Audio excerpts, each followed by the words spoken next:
Would you be willing to be interviewed at all? For what? I'm with the media outreach. Sure. So why are you here?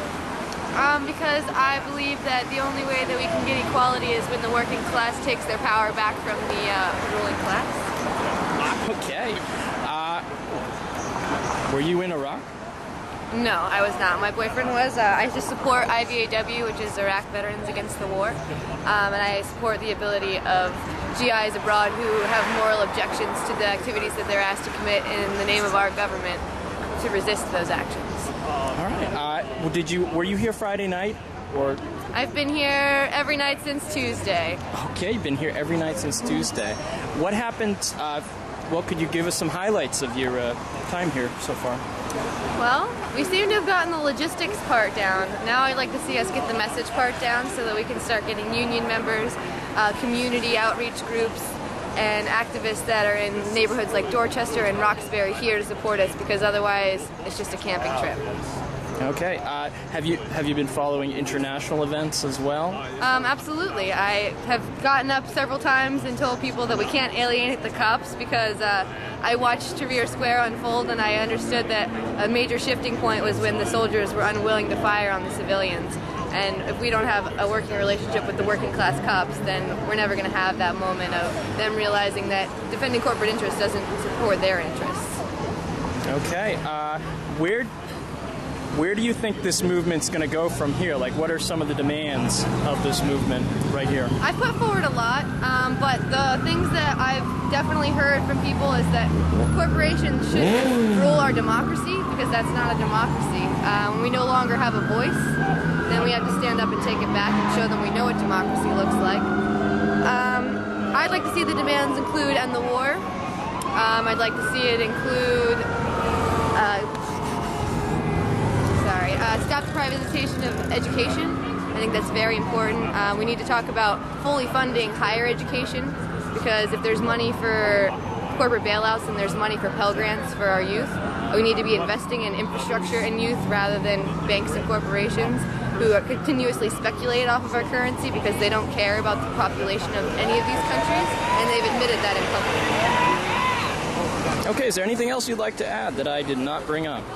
I just really hope that we can get some solidarity from the rest of Boston. All right, I appreciate that. Thank you. Why are you here? Oh, I'm here.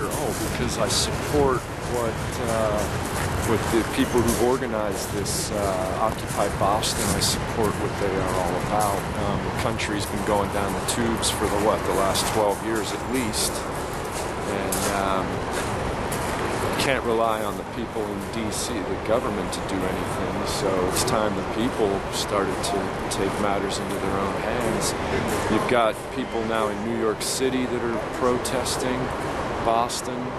Hopefully they'll get a movement started in D.C., Chicago, West Coast.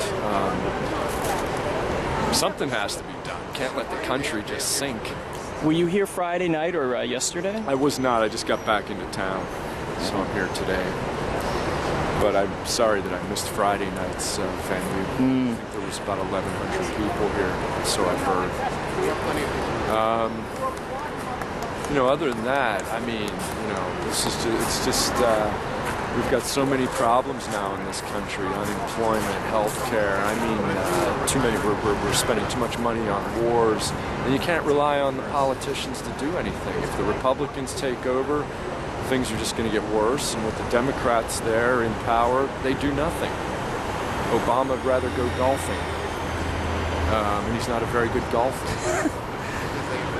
So, I support this. I wish there were more people here. There needs to be thousands and thousands of people coming here. There should be more people. The problem in America, is that until someone's own house is on fire, nobody does anything. People are just too lazy. They'd rather watch sports or, Facebook or some bullshit like that. So, have you been following, say, international events as well as like Occupy Wall Street? Oh, sure. Yeah. You got to stay informed. I mean, you can't run a democracy if the people aren't informed and don't know what's going on. And unfortunately, we've got so many electronic toys these days that nobody's really.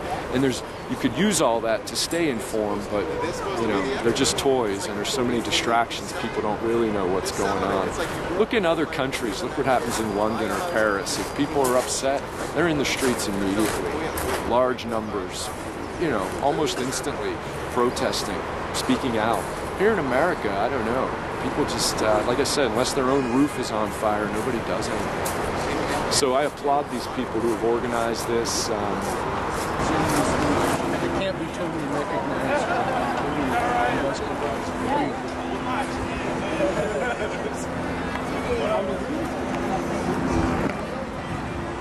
Again, Occupy Boston.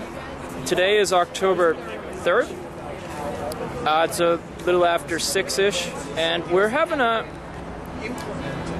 great discussions. People are friendly. A real festival of the oppressed. Here's a march going by. Trying to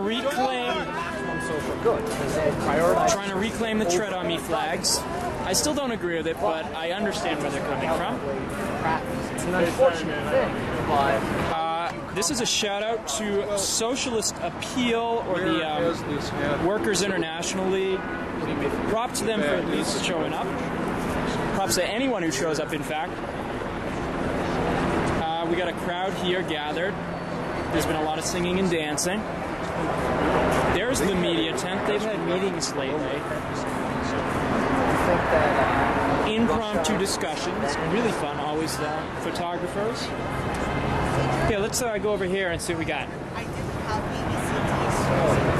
Free trade area of the Americas. And there you go. You can actually see the full thing.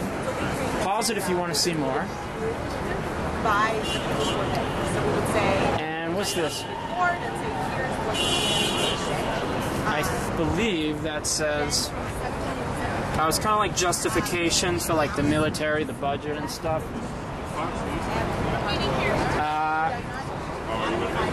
I think that says go fuck yourself in corporate. Yeah, it's corporations and business. Go fuck yourself.